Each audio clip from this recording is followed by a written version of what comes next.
Today, we actually begin a brand new series entitled Your Integrity, Our World, Your Integrity, Our World, and I will explain the title in just a minute.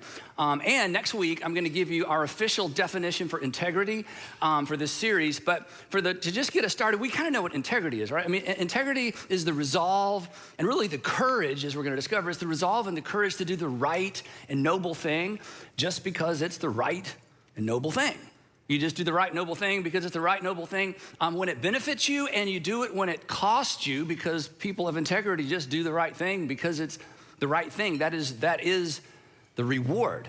Even when it costs you, actually, especially when it costs you, those are the people that we cheer for. Those are the heroes, the people that do the right thing, even when it costs them, even when there was a less costly alternative. You may be familiar, you probably are, with this phrase, structural integrity. Structural integrity is a building science phrase, and here's the technical definition: the ability of a structure to withstand its intended load without failing due to fracture or fatigue. And unfortunately, we have seen in recent days what happens when a structure is cracked and is fatigued and is not able to bear the load it was supposed to bear. We've seen the devastation when structural integrity is compromised. And what we've discovered, and what you know, and what you've seen throughout your life just in some capacity, is that the damage isn't isolated. The damage isn't isolated to the compromised beam or the compromised column, is it? The entire structure is affected because when a load-bearing structure fails, the load is transferred. When a load-bearing structure fails, the load is always transferred to and potentially overload surrounding support structures.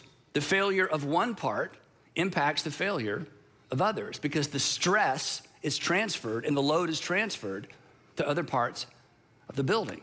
Now, as you would imagine, and as you can guess where we're going with this, the same is true for you, and the same is true for me. The same is true for all of us, that a failure of personal integrity, adds stress to the persons around us, right? I mean, this isn't new, but this is easy to overlook, especially when we're being tempted to sacrifice our integrity, because not to is gonna cost us something, and it just seems too difficult to tell the truth and too costly to do the right thing. But a personal failure of integrity for everybody, no matter how old you are, you transfer the stress to the people closest to you, and oftentimes the people you love the most. A failure of integrity of one family member, what happens? It transfers the stress to other members of the family. If you're a teacher or a school administrator, you get this. You got a straight A student, high B student, a top performer, academically, and suddenly they just don't seem interested. They're not motivated. Their grades plummet. And your first guess is that something is going on where? At home, that's right. Some of you have experienced extraordinary marital stress, conflict between you and your husband or you and your wife, not because either of you had a failure of integrity, but because your high school student, your high school son, your high school daughter, a college son, a college daughter, maybe graduate school, maybe they're out, maybe they're married, and there's been a failure of integrity with one of your kids, and you feel the stress of that. It's connected to you, and it's creating more stress even in a relationship because you can't agree on how to respond, how to discipline, how to embrace or to stand back from a son or a daughter because of a decision they made that really had nothing to do with you, right?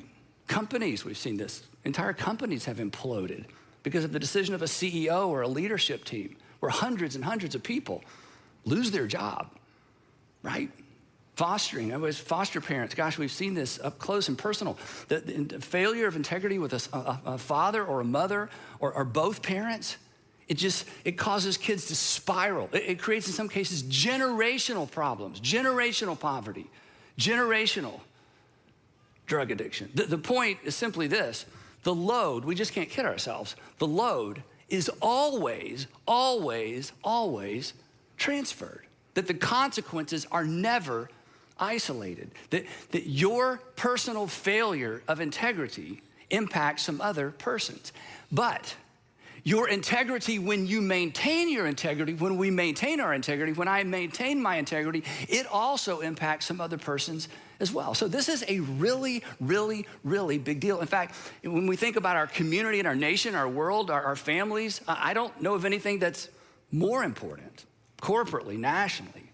Thus our title, Your Integrity, Our World. My integrity, our world. Your integrity, your family, your community. My integrity, my family, my world. This is one of the reasons why integrity is actually a universal expectation. And this is very interesting. This is what makes a hypocrite out of all of us. We're gonna talk about that, I think, in week 3. So don't miss week 3, because everybody loves to be called a hypocrite. If it's been a while, don't miss week 3, right?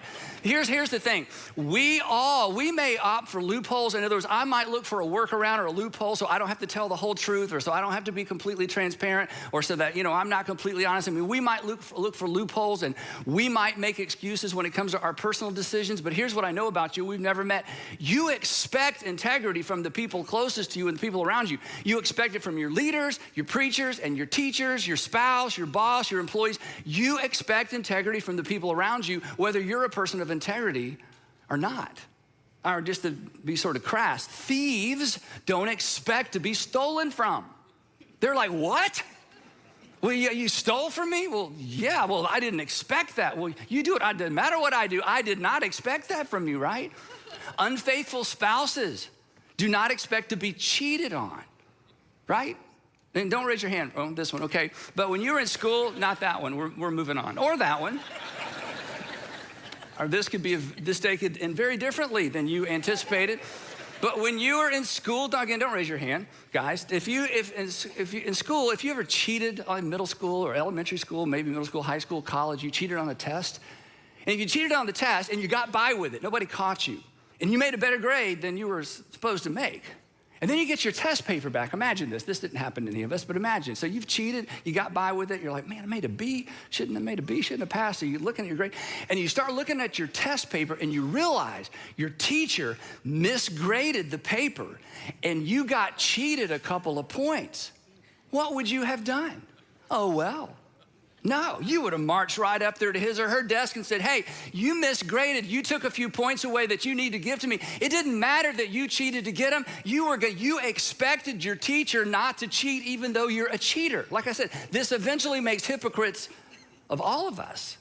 And I know this doesn't apply to any of you, but those employees that waste time at work, not us, but this happens. This happens. There are people who just, they shop online at work. They do all kind of stuff. It's crazy. Yeah, they're eating up their employer's resources, wasting time at work. And they never tell their employer, right? But when the paycheck comes out, when the hours are totaled up, when they get their check every couple of weeks, they expect for the employer to pay them exactly what they agreed to. I mean, I may cheat you at work, but by golly, if I think you've deducted something from my paycheck or you didn't count hours, I am in your face. Why? Because regardless of our personal integrity, regardless of our consistency, it's a universal expectation. It's an inescapable expectation. And all of that brings us to something extraordinarily significant. And this is a little deep. So for some of you who've been waiting for something deep, this is it, okay? This is deep. And this is what we're gonna talk about for the next few minutes, because I didn't even plan to include this in the series, but as I kind of worked through this content, I thought this is so foundational, and even though it's somewhat introductory, this is what I want to talk about the next few minutes, because this whole idea of the duplicity, the expectation we have of others that we don't even have of ourselves to some extent, it points to something so foundational when it comes to our lives and so foundational when it comes to integrity. Integrity, the whole idea of integrity, assumes an ought to, we readily appeal to, that we assume everyone around us is accountable to. Let me read that again. That integrity assumes, and the fact that you just expect people to tell you the truth. They signed the contract, they're gonna follow through. Integrity assumes an ought to. You just ought to do that. That we readily appeal to, you didn't do what you ought to do. We need to talk about that. That we assume everybody around us is accountable to. You lied to me. You lied to me. Implication, even though we've never discussed the pros and cons of lying, I just assumed you're not supposed to lie. I mean, we've never talked about it. We never sat down before we signed the contract and said, okay, before we go through this contract, let's talk about what's right and what's wrong. You don't do that before you sign a contract. You don't do that before you enter into a relationship, because you just assume people know what they ought to do and what they ought not to do, and they're assuming the same thing about you. You lied to me. You lied to me. Well, yeah, but we never talked about whether lying is right or wrong. Well, I just assumed you know you're not supposed to lie. Now, I didn't decide lying is wrong, and you didn't decide lying is wrong. Everybody just knows, don't they? I mean, here's something you rarely hear. I hope you've never heard this. I'm not suggesting you say this, but here's something we rarely hear. Yes, I lied to you, so what? Like, why are you making such a big deal out of this? But if there is no objective outside of us sense of justice, injustice, right or wrong, think about this. Why make an excuse for our behavior? I cheated. Yeah, I cheated. So what? What's the big deal? Yeah, I lied to you. Yeah, well, why are you making such a big deal out of that? What we usually hear is, I didn't lie. I didn't lie. Implication, lying is wrong. I didn't lie. So we're going to talk about this next time. We lie about lying so people won't think we're liars. Let me go over that again. We lie about lying because we don't want people to think we're liars because we know there's something wrong with being a liar even though we did it anyway. Somehow we just know, right? Now what we might hear, what probably all of us have said at one point is, now the reason I lied is, let me tell you why I lied. But why not just decide lying's not wrong? It'd be a lot easier. Then you don't have to make excuses. You go, yeah, I lied. Yeah, I cheated. Yeah, I was unfaithful. Why are we even talking about this? I mean, come on. You're holding me to an account. You're holding me accountable to a standard you just made up. Somewhere along the way, you just decide lying's wrong, cheating's wrong, unfaithfulness is wrong. You just made that up. That's your standard. That's your truth. That's not my truth. You can't hold me accountable to a list of things you just made up. Besides that, we never went over them. We never sat down and we never even covered this stuff. So you have no right. You have no right to hold me accountable to some standard of right and wrong, just and unjust, that you just made up, any more than I have a right to hold you to my standard. But we know better.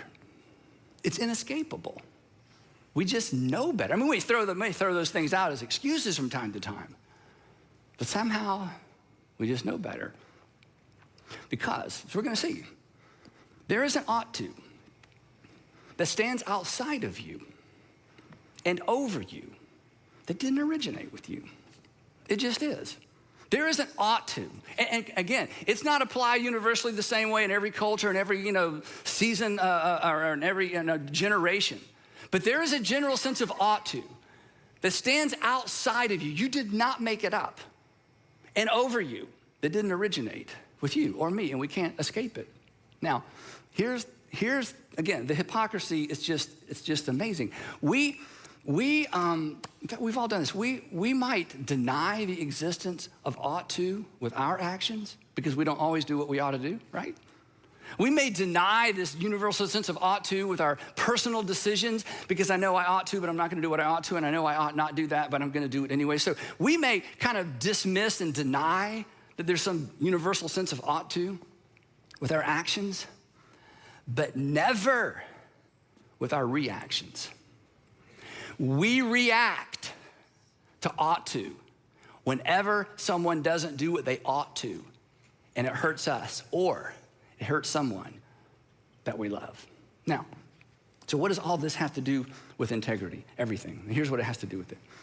If there is no ought to that stands outside of you and holds sway over you, in other words, if that doesn't even exist, and if you're someone who just believes that the material world is all there is and nature is all that is, I understand that. You have good reason. There's good arguments to be made for that. But if that's your worldview, if there is no ought to that stands outside of you, that holds sway over you, that holds you to some extent accountable, then integrity, let's just not kid ourselves, integrity is nothing more than a tool that you use to get your way until it gets in the way. And then we just throw it away. And we just do whatever we want to. But you promised. You're right, I promised. And when I made that promise, I meant it. But I don't want to do this anymore. I just don't want to. But you promised. I know I promised. And I'm telling you, in the moment I meant it. But I don't want to do this anymore. When integrity is anchored to nothing more than courtesy or societal expectations, it's so fragile, and we just discard it when it's inconvenient, when it gets in the way. And why not? It's not anchored to anything but my opinion. You signed the contract, I signed the contract, and when I signed the contract, I intended to keep the terms of the contract. But hey, a bigger opportunity has come along, so I'm out. Now, let's think about this. This is so disturbing, isn't it? I know. Anyway, sorry. So I want us to think for just a minute about this at a national level, because the implications of this just go on and on and on. If there is no ought to that stands outside of us and holds sway over us, integrity is reduced to a tool government uses to get its way until those particular rights and wrongs and just and injustices get in the way. And then whoever controls the government just decides, no, from now on, this is right and that's wrong. We just make it up. So determining what's at the bottom, and again, whether you're a theist or not, a religious person or not, a Christian person or not, this is for all of us. This impacts all of us. This impacts all of us every day. This impacts all of us today. Before this day is over, this dynamic is gonna come into play in your life. In fact, for some of you, it's coming into play right now, because you're thinking, why is he talking about this? Because I've had my mind made up, and I'd sort of built a case for what I'm gonna do, and got a head of steam. As soon as this is over, I'm gonna go out there, we're gonna have that conversation, and I'm gonna do what I ought not do. And he's talking about this. How did he know? Your husband called me. This just because this is just the reality we wrestle with every single day. This tension isn't gonna go away. So determining what's at the bottom or the foundation of integrity, if there's an anchor at all, what it's built on, has huge ramifications. Because if integrity is not connected to anything, if it's not supported by anything that actually exists, if it's not grounded in anything other than our opinion, and if it's not grounded specifically, as we're gonna see, in the divine, then again, let's not kid ourselves. Integrity, what's right and wrong, ought not, just, unjust, noble, virtuous, it's fluid, right? It's fluid. It will be defined and redefined by personal and public opinion. It's just gonna be defined and redefined by majority rule. Okay, now let me ask you this question, and I'm gonna let you vote on this in a minute. And don't leave, okay? Don't, just to make the point, should women be allowed to vote? Should they? Or let's just vote, okay? If you think women should be allowed to vote, let's just raise of hand. Do you think women should? This is not a trick question, guys. It's like, yeah. So here's my question, and don't answer this one out loud unless you're sitting by yourself somewhere, okay, or driving. Why should women be allowed to vote? Based on what? Now, I know what it's based on for me. I don't want to be locked out of the house this afternoon, so I'm all for women voting, okay?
But once upon a time, the majority said no.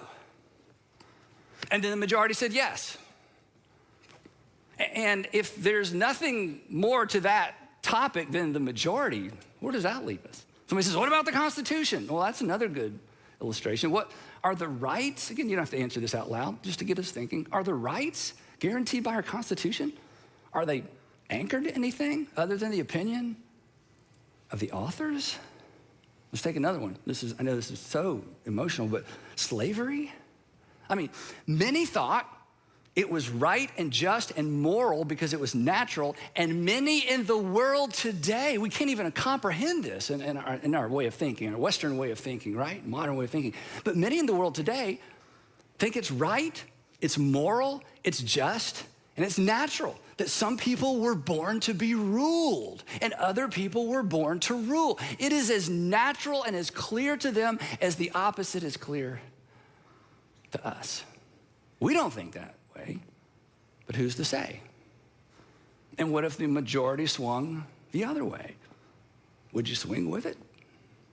If not, why not? Let me dig a little bit. Do you just think you're better than all those people in other parts of the world that think slavery is fine? You think you're better than them? You think you're just naturally, morally superior to them? Or is there more to it? And if you think it's wrong, based on what? And the outrage at the very thought is an appeal to an ought. It just happened. You just know. There's something that's like, Andy, I can't even believe you're talking about. I mean, this is disturbing to even talk about. I just know. And you wouldn't even have to come up with reasons. Even if you gave me 4 reasons why slavery, is wrong and immoral, and I shot all 4 of them down when the conversation was over, you wouldn't be convinced. Which brings me to this. Does your outrage rest on anything more substantial and less fluid than your personal opinion? Or even a personal conviction, because a personal conviction is just an opinion that you say louder with more angst, same thing, right? Or your life experience. Well, in my life experience, okay, so what? You had a life experience. Everybody has a life experience. I mean, come on, is the foundation for your moral outrage over something like slavery? Or we could go right down the list, there's so many things. What's it founded on? What's it grounded in? I mean, I know it just seems self-evident to you. But behind the fact that it's self-evident to you, there are people all over the world it is not self-evident to them. So who's right, or is there a right? Or do we just get to make this stuff up until it's inconvenient and we decide we want to do something else? So if there's no ought and ought not that stands outside of us and holds sway over us, then right and wrong, just and unjust, it's just determined by majority rule in the case of a democracy. But it's determined by minority rule in the case of a dictatorship or a fascist regime or a theocracy. People with the power, they just make stuff up. They decide what's right, what's wrong, what's moral, what's immoral.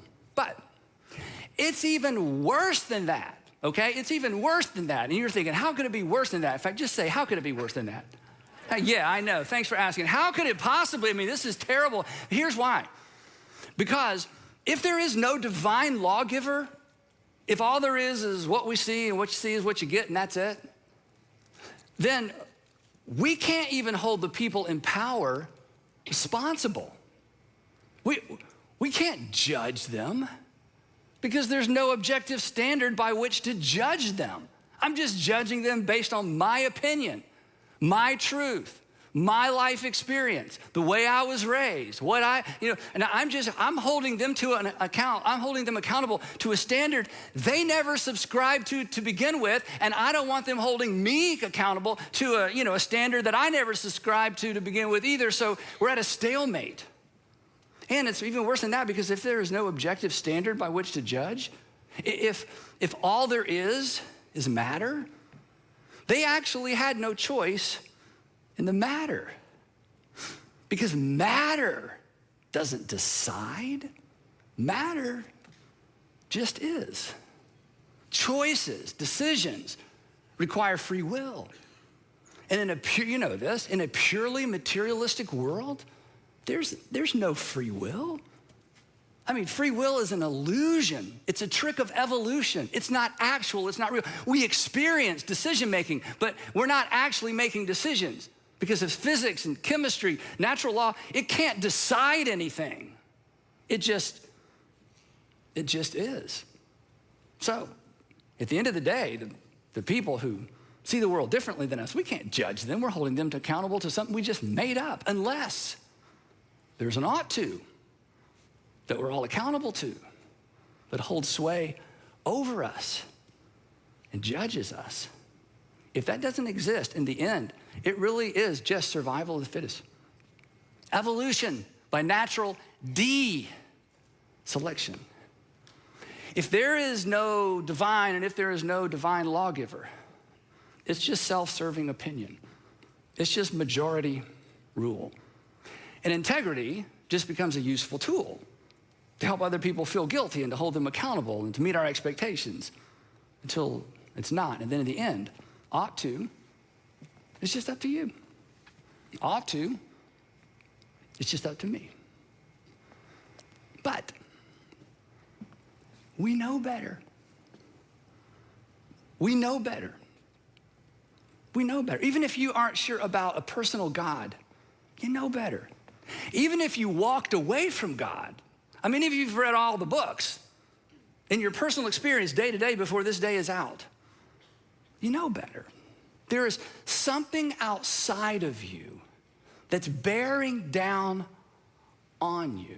And here's the amazing thing. And this is what I don't think I can convince all of you of today, but if you'll hang with us for the next few weeks, I hope someone or something will convince you. The moment, this is so amazing to me, the moment that we attempt to justify a behavior in our minds, okay? Think about this. We're gonna have one of these before the day's over. The moment you try to justify a behavior in your mind, I shouldn't, but I'm going to. I should not tell her that, but I'm gonna tell her that anyway. I shouldn't lie. I should show them. I should, but I'm not. I shouldn't, but I am. The moment as soon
as you enter into that internal argument with yourself, you acknowledge the divine, whether you believe in it or not.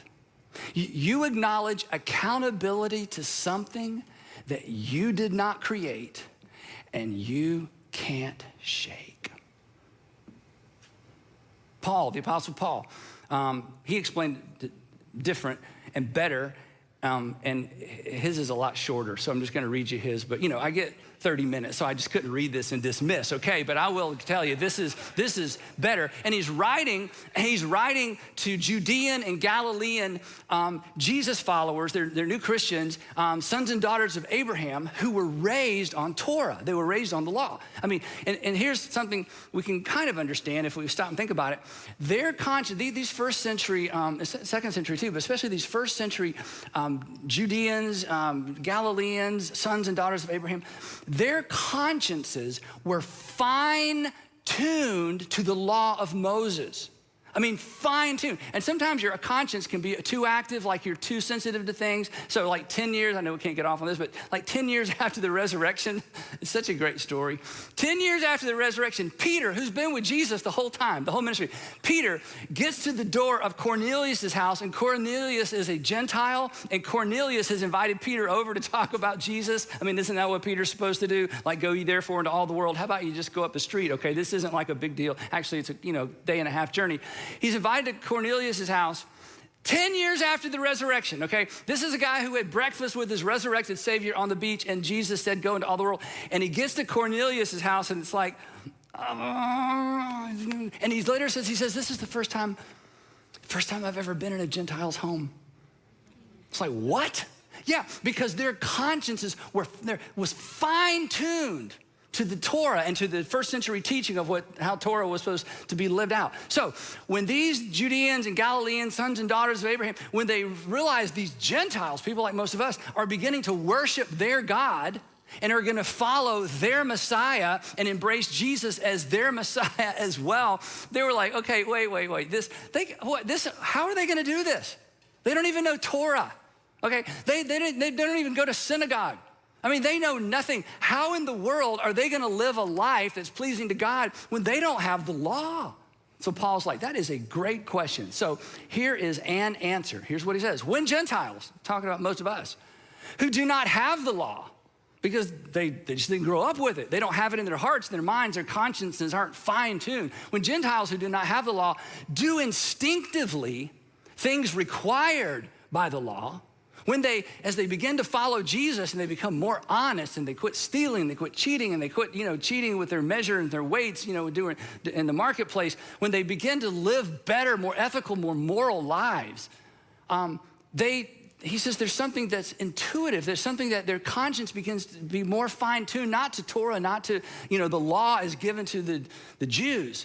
He says, but God's doing something on the inside. They just know those things are wrong. He says, when that happens, when they're like, suddenly, that didn't bother me before, but now I'm like, I'm not doing that anymore. Remember Zacchaeus? It's like he stole and stole and stole and stole. Then he meets Jesus, like, I'm giving it all back plus some. It's like, whoa, what happened? What did you read? I didn't read anything. I just met Jesus. I didn't have to read it. It's like, suddenly my eyes are open. I see the world a different way.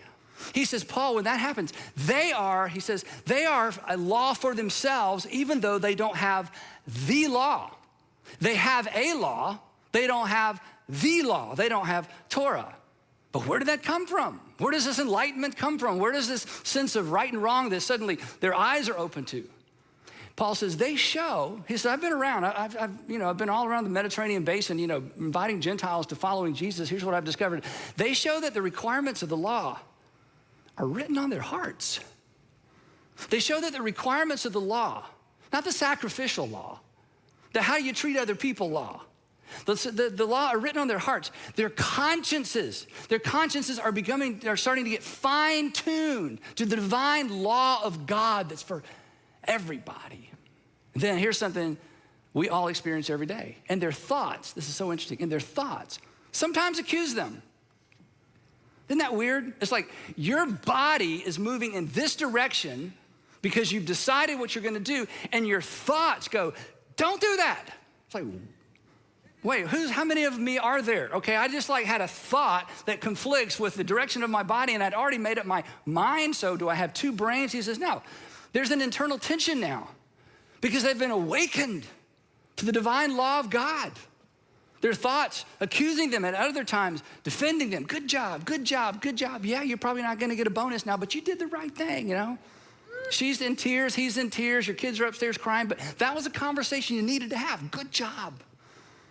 Gentiles who didn't have or know the 10 Commandments are condemned by their conscience and encouraged by their conscience anytime they intersected with the law of God, whether or not they had the official law of God.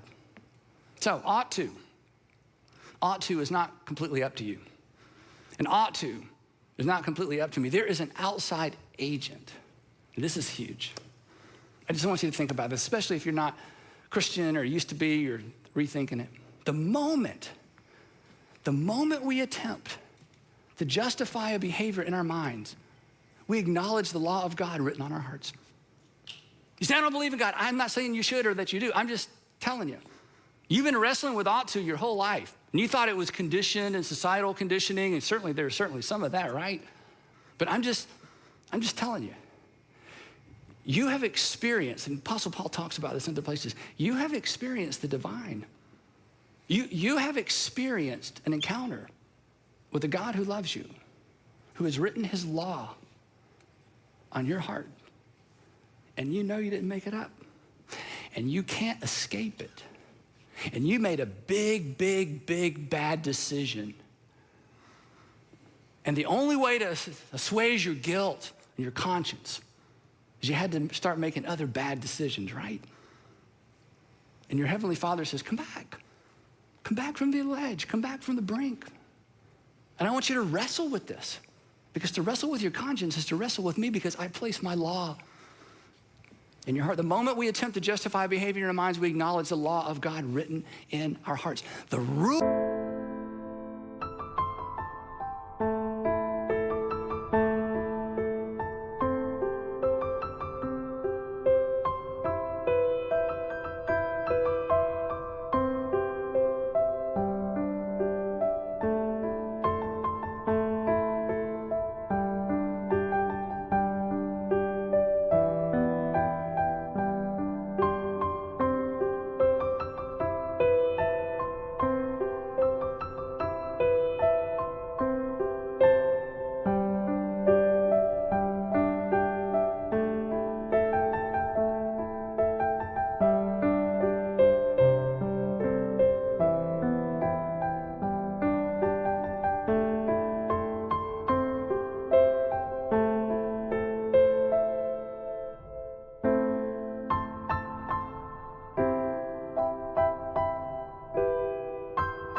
kingdom of God. This is why I love to say that everyone should consider following Jesus, because Jesus came to planet Earth and he ignited and he launched and he initiated the rule and the kingdom of God on earth. And he placed his law in our hearts. And when you do the right thing, when you do the costly thing, when you do the thing that costs you financially, costs you relationally, costs you reputationally, costs you some followers, now you're not going to get invited back. Now you're not going to get invited in. Now life's going to be different because you did the right thing. You have intersected with the divine because you obey the law of God written on your heart. You have participated in it. These are Jesus' words. I love this. You are not far from it. So, we're going to talk about integrity from lots of different angles. But to get started, it's anchored to something beyond our fluid opinions, and it's anchored to something beyond anyone's fluid opinions or majority opinion. It's informed by a value system that stands outside of us, that stands over us, that puts pressure on us. And it represents what's best for us. And it represents what's best for the people around us. And the reason you know it's what's best for you is because when someone treats you the way they ought not treat you, you appeal to the law of God in your heart. And you appeal to the law of God that you hope is in their heart as well. It's more than simply being a good person. It's living in sync with the will of God. When you do what's right, and it costs you, you declare the rule of God over you. You're not just making a good decision. This is what's so amazing. You're not just doing the right thing. You are declaring the rule of God over you, and you are participating in the kingdom of God, whether you meant to or not, and whether you believe in God or not. And when you insist that other people treat other people justly, and when you insist that other people treat other people right, and when you insist that other people treat other people fairly, you're participating in the kingdom of God as well. So, wrapping this up, integrity. We expect it. You can't not expect it. We celebrate it. Every time you see it, you celebrate it. Those are the heroes, right? And we can't escape it. But the questions is this. The questions are these, I guess. How do you get it? For some of you, how do you get it back? How do you guard it? How do you model it for your kids? That's what this series is all about. So, don't miss part 2 of Your Integrity, Our World. Next time, we're going to talk about how to position integrity as your guide. So, I hope to see you then.